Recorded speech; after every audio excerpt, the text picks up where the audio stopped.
Hello everyone. आज हम लोग संध्या सुंदरी कविता से संबंधित 105 प्लस एमसीक्यू यानी महत्वपूर्ण प्रश्नों को अभ्यास करने वाले हैं। अब ये जो कविता है सूर्यकांत त्रिपाठी निराला के द्वारा रचित है। जो लोग OSSC या LTR हिंदी का तैयारी कर रहे हैं, हिंदी का तैयारी कर रहे हैं, जो भी आपके सिलेबस में टॉपिक लगे हैं, किसी भी टॉपिक का MCQ चाहिए तो कांटेक्ट कर सकते हैं व्हाट्सएप नंबर पर 7004501486।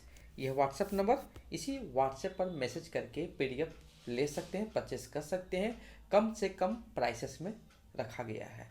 या डिस्क्रिप्शन बॉक्स चेक कीजिए, वहाँ पर सारे टॉपिक लिखे हुए हैं, किस टॉपिक से कितना MCQ रहेगा वो सारे मिल जाएंगे। साथ में गद आपका कंप्लीट है और पद भी लगभग कंप्लीट ही है। 1 तो 3 टॉपिक बचा हुआ वो भी कंप्लीट हो जाएगा, तो गद पद आपको कंप्लीट मिलेगा। और वो ऐसा MCQ है ताकि आपको तैयारी जब कर रहे हैं ना तो और भी उसको मतलब कि तैयारी को बूस्ट मिल जाएगा यहाँ से, और कहीं भी ढूंढने की जरूरत नहीं पड़ेगी आपको। शुरुआत करते हैं। प्रश्न संख्या 1, संध्या सुंदरी कविता के रचनाकार कौन है? तो सूर्यकांत त्रिपाठी निराला जी हो जाएंगे। प्रश्न संख्या 2, कवि ने संध्या सुंदरी में संध्या का वर्णन किस रूप में किया है? एक सुंदर परी के रूप में किया है। प्रश्न संख्या 3, संध्या सुंदरी किस कोटि की रचना है? तो प्राकृतिक चित्रण की कोटि की रचना है। प्रश्न संख्या 4, कविता में संध्या के आगमन का समय कौन सा बताया गया है? तो दिवसावसान यानी सूर्यास्त का समय, दिवसावसान। प्रश्न संख्या 5, कविता में संध्या के घुंघराले काले बादलों में कौन सा आभूषण गूंथा हुआ प्रतीत होता है? तो तारा। संध्या सुंदरी कविता किस काव्य प्रवृत्ति का उदाहरण है? छायावाद। संध्या सुंदरी किस कविता संग्रह से लिया गया है? तो है जगह परिमल। नेक्स्ट प्रश्न है, संध्या सुंदरी कहां से उतर रही है? तो मेघमय आसमान से। किसके मधुर मधुर हैं दोनों अधर? संध्या सुंदरी के। कौन सा स्वर हर जगह गूंज रहा है? चुप चुप चुप का। चुप चुप के द्वारा कवि क्या कहना चाहते हैं? प्रकृति को शांत स्वरूप का वर्णन, प्रकृति के शांत स्वरूप का वर्णन के बारे में बताना चाह रहे हैं। संध्या के आगमन का समय आसपास में हंस रहा है एक तारा।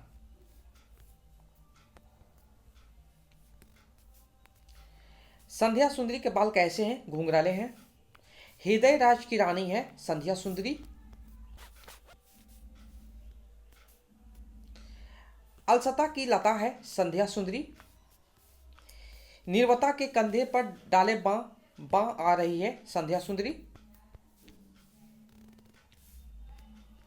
संध्या सुंदरी के नूपुर में रुनझुन के स्वर नहीं है, वो बहुत धीरे धीरे चल रही है। संध्या सुंदरी अपने साथ लाती है, क्या लाती है? मदिरा की नदी।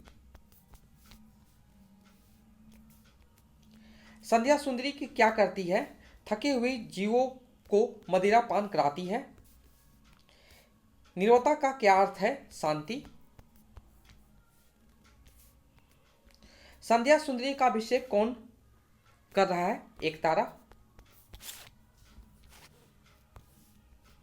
कवि का अनुराग कब बढ़ जाता है? अर्धरात्रि में।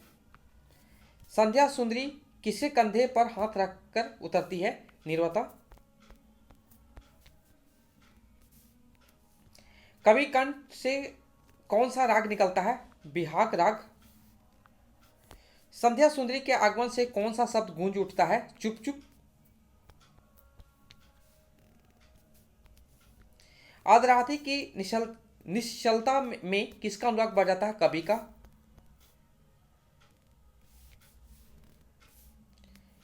संध्या सुंदरी कहाँ से उतर रही है? मेघमय आसमान से। कवि ने संध्या का चित्रण किस रूप में किया? सुंदर परी के रूप में। आप निकल पड़ता तब एक बिहाग, एक काव्यांश किस काव्य शैली से ली गई है? संध्या सुंदरी से ली गई है। संध्या सुंदरी के थके हुए जीवों को कैसे सपने दिखलाती है? अनगिनत मीठे सपने। संध्या सुंदरी कविता में किस समय का चित्रण किया गया है? दिवस के समाप्ति। संध्या सुंदरी कैसे उतर रही है? धीरे धीरे।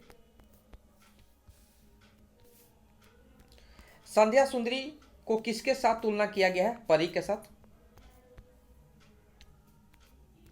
कहां पर चंचलता का आभास नहीं है? अंधेरे के अंचल में। उसके अधरों में क्या नहीं है? हास विलास। संध्या सुंदरी कविता में कौन हंस रहा है? तारा। कहां से तारा हंस रहा है? काले काले बालों से। तारा किसका अभिषेक करता है? संध्या रूपी सुंदरी। संध्या सुंदरी कोमलता की डैश है, कली है। संध्या सुंदरी की सखी कौन है? निर्वता।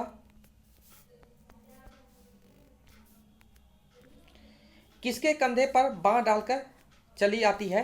सखी। कौन सखी निर्वता के कंधे पर बांह डालकर आ रही है? संध्या रूपी सुंदरी। संध्या सुंदरी कहां से चली आ रही है? आकाश मार्ग से। किसके हाथ में बीना नहीं बजती है? संध्या सुंदरी।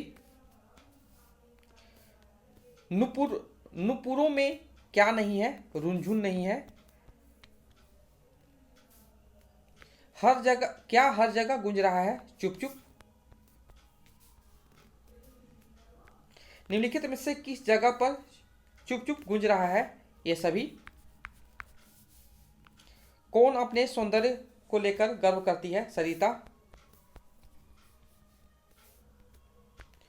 सौंदर्य गर्विता किसे कहा गया है? सरिता को कहा गया है।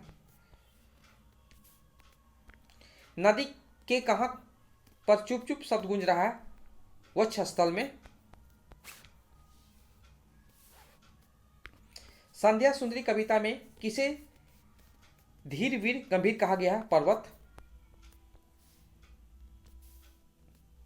कहां पर चुप चुप शब्द गूंज रहा है? क्षिति में, जल में, नभ में, अनिल अनल में, सभी हो जाएंगे।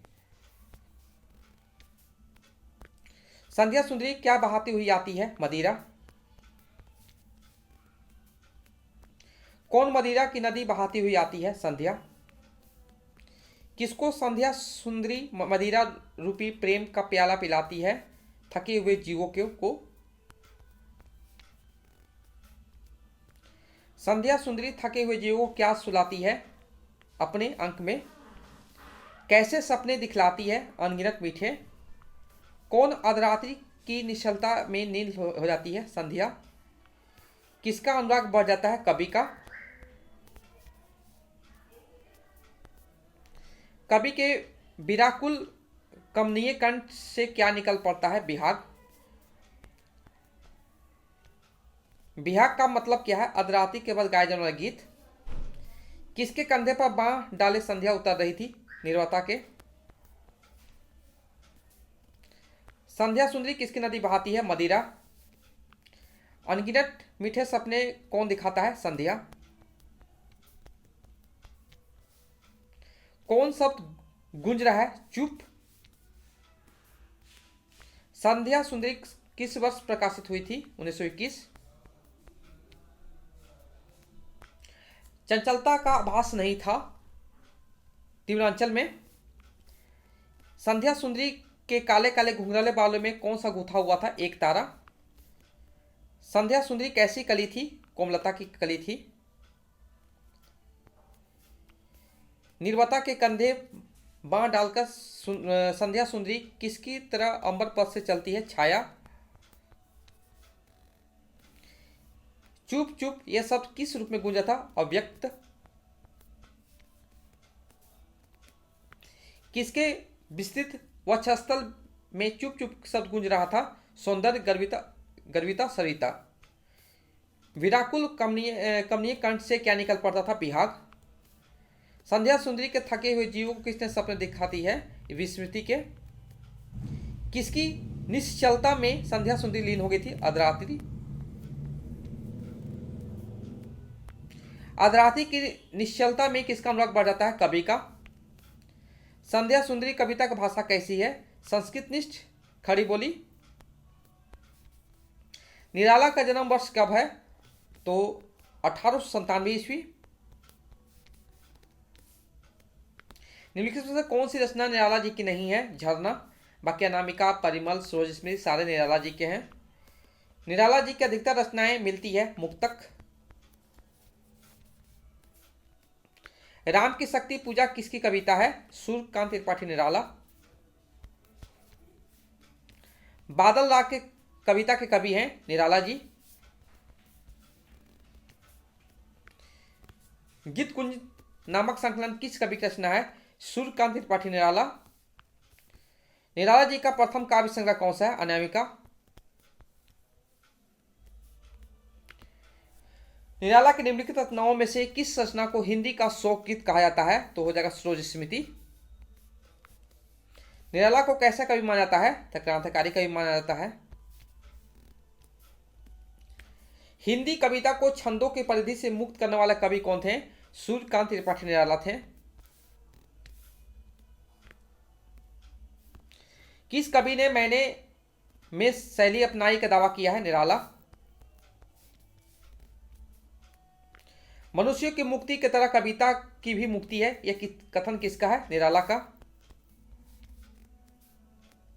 जूही की कली किसकी रचना है? सूर्यकांत त्रिपाठी निराला का। निराला का पहली काव्य कौन रचना कौन सी? जूही की कली। सांध्य काकली के रचयिता कौन है? तो निराला जी हो जाएंगे। निराला द्वारा रचित प्रसिद्ध शोक गीत कौन सा है? सूरज स्मृति। नेक्स्ट प्रश्न है, महाप्राण की उपाधि किस कवि को नाम से साथ जोड़ जाती है? सूर्यकांत त्रिपाठी निराला। किसके नवीन छंद को देखकर रबर छंद कहकर मजाक उड़ाया गया था? निराला। कुकुरमुत्ता किसकी रचना है? निराला जी की है। मुक्त छंद की प्रथम कविता किस कवि ने रची थी? निराला। सूर्यकांत त्रिपाठी निराला की बहुचर्चित व्यंग प्रधान कविता कौन सी है? कुकुरमुत्ता। हिंदी साहित्य के इतिहास में निराला किस काल कवि हैं? छायावाद। निराला ने किस पत्रिका का संपादन किया है? तो मतवाला। नेक्स्ट प्रश्न है, सूर्यकांत त्रिपाठी निराला की रचना छायावाद के अतिरिक्त और किस वाद के अंतर्गत आती है? तो प्रगतिवाद। जूही की कली कविता का प्रकाशन वर्ष क्या है? 1922। सूर्यकांत त्रिपाठी निराला की उचित जीवन मृत्यु का चयन कीजिए। तो 1898 से 1961 तक, मैंने कि जन्म 98 में, मृत्यु 1961 में। निराला किस पत्रिका संपादित नहीं थे? तो इंदु। प्रयोग और सांस्कृतिक बोध का कवि किसे कहा गया है? निराला जी को कहा गया है। बांधो न नाव इस ठाव किसकी कविता है? निराला जी की है। परिमल किसकी रचना है? निराला जी की है। तुलसीदास कविता पुस्तक किस कवि की रचना है? निराला जी। सूर्यकांत त्रिपाठी निराला द्वारा लिखित उपन्यास इनमें से कौन सा है? अलका। छायावाद का सलाहकार पुरुष किसे कहा जाता है? तो सूर्यकांत त्रिपाठी निराला जी को कहा जाता है। तो ये था सांध्य सुंदरी कविता। इसे हम लोग देखें, कम से कम देखें 105 प्लस MCQ देख लीजिए। जो लोग OSSC या LTR हिंदी एग्जाम का तैयारी कर रहे हैं, तो जो भी आपके सिलेबस में टॉपिक लगे, किसी प्रकार का MCQ चाहते हैं, तो कांटेक्ट कर सकते हैं व्हाट्सएप नंबर पर 7004501486। यह व्हाट्सएप नंबर, इसी व्हाट्सएप पर मैसेज करके इन्फॉर्मेशन PDF परचेस कर सकते हैं, या डिस्क्रिप्शन बॉक्स चेक कीजिए, सारे टॉपिक मेंशन रहेंगे। Okay, thank you so much for watching the video.